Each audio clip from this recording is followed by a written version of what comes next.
So yesterday I covered ways on how to start a side hustle and effectively increase your income, right? So today I'm going to go through some of the ways that you could actually increase your income by just changing your day job. But before we do that, I want to go through three categories. There are three categories: the people who do their job but really don't really like it, people who do their job and like it, smaller portion, and people who would do their job even if they don't get paid. I'm talking to these guys, the first guys who don't like their job but doing it just to pay the bills.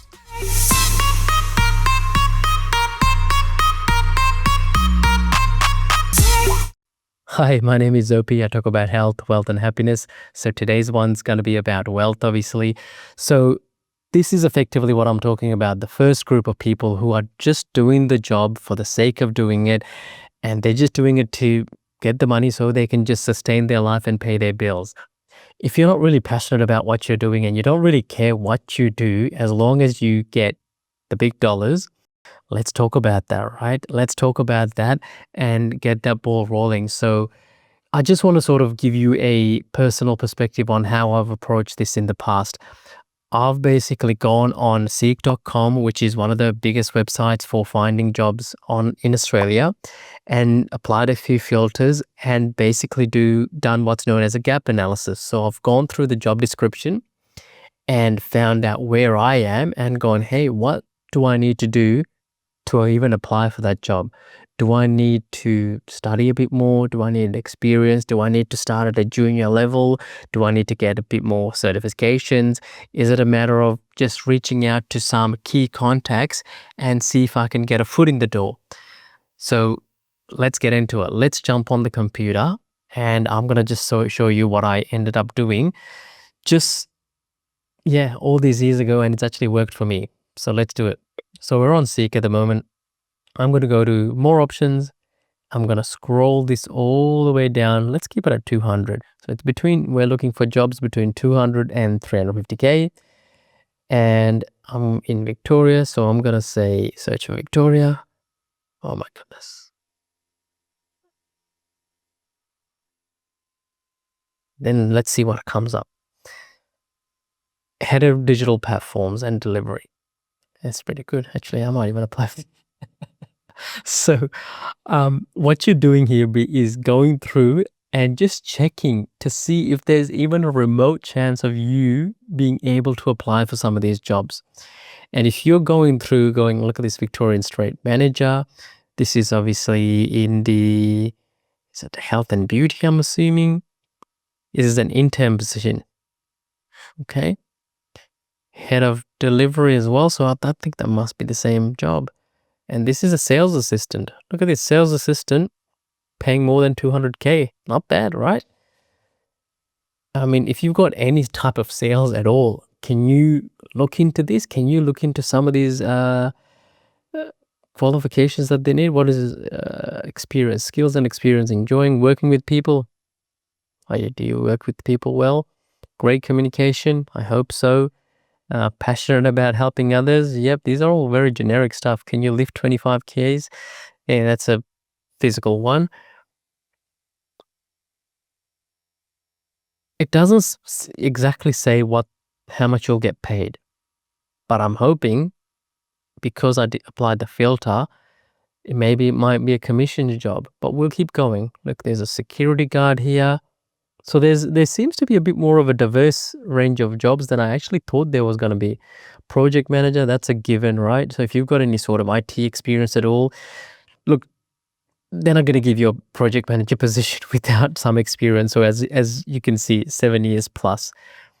But if you can get in the foot in the door with even a basic analyst job, that might be your way in. Retail manager.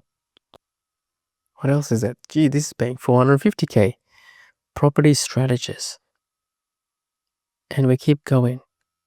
Look at this. These are director, chief marketing officer,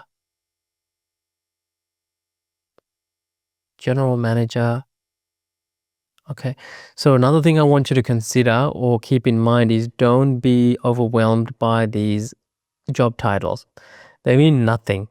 if you've got good people skills, you can communicate, you can use your computer in a basic way, surf the net, send emails, make phone calls, and do those basic things, you can do most of these roles. It's just a matter of getting that job and getting your foot in the door.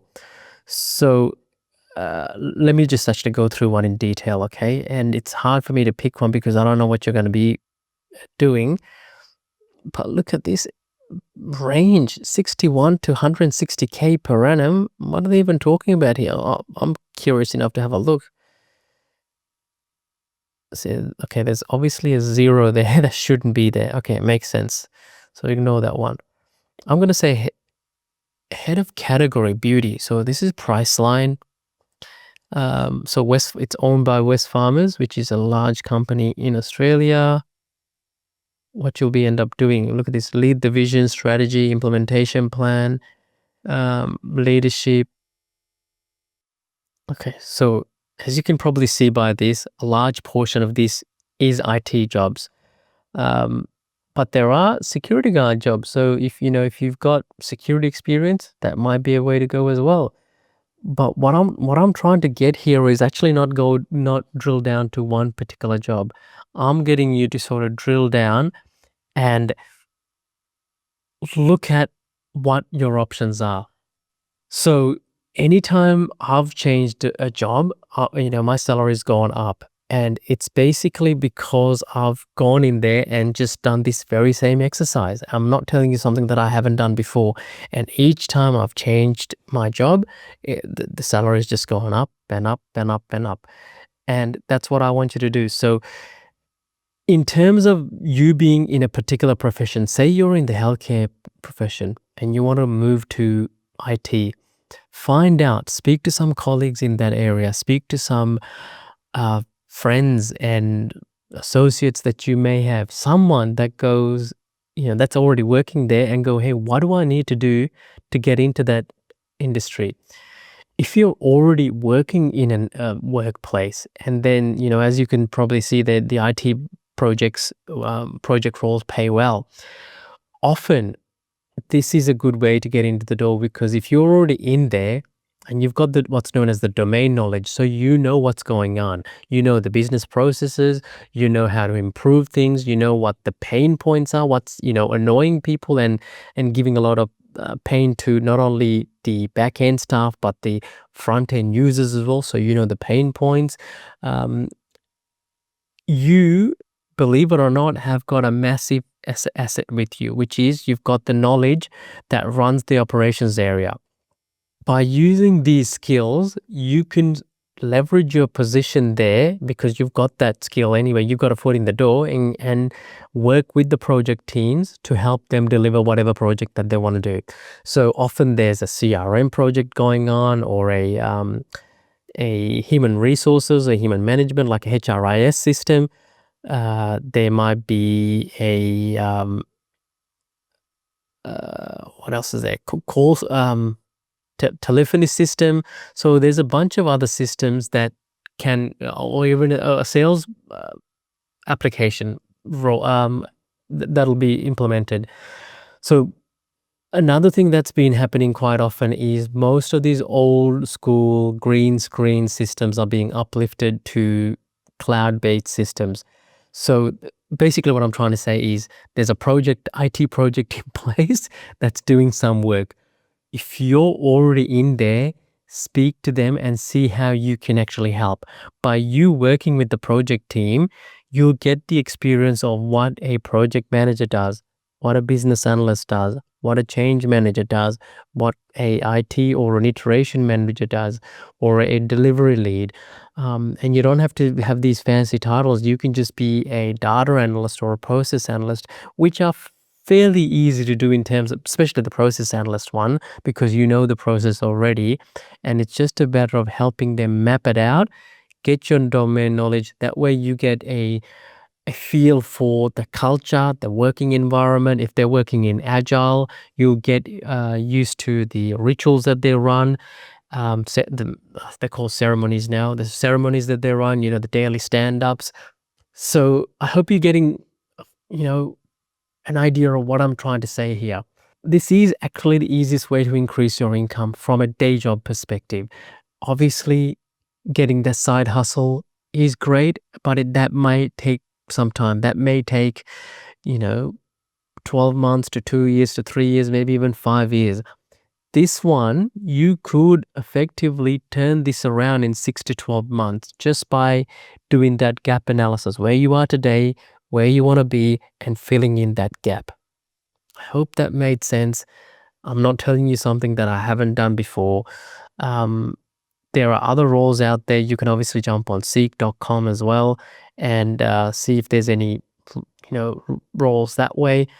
To be honest, the I've had better luck on Seek than LinkedIn, believe it or not.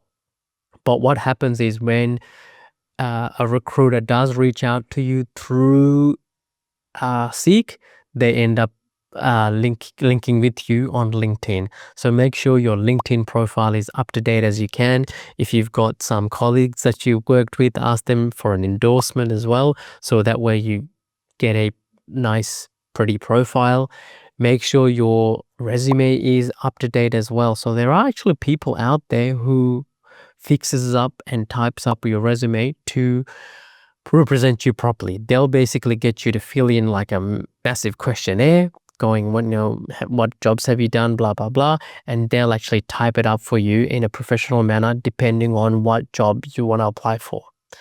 So I've given you a whole things, a bunch of things to think about.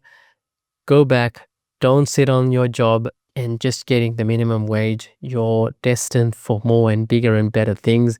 Go out there, try it. If it doesn't work, you haven't lost anything. Apply, ring around. Don't be afraid to pick up the phone and ring. Ring as many recruiters as you can, hiring managers. It's hard to get through sometimes, but once you've gotten through, stay in touch. Don't be annoying. Come across professional and see if you can get a better job that way. But one last bit of advice is it's the old cliche saying, it's who you know, not what you know. So if you do have a friend or a colleague or an acquaintance that you've met at one point, tell them what you want to do. Tell them what the area that you want to get into. They might be able to help you out. And it's often these acquaintances that will lead you to bigger and better things, not necessarily your close-knit friendship group, because your friends think you're okay, you're doing fine. And because of that, I don't know what it is. They did a study once and they found that it's more or less the acquaintances that end up helping you to get that bigger opportunity afterwards. Oh, bigger opportunity. Thank you very much. I hope you got something out of it. If you haven't watched my video on how to start a side hustle, that was my yesterday's video. Watch that. I'll link that at the end, but I'll see you in the next one. Take care. Bye.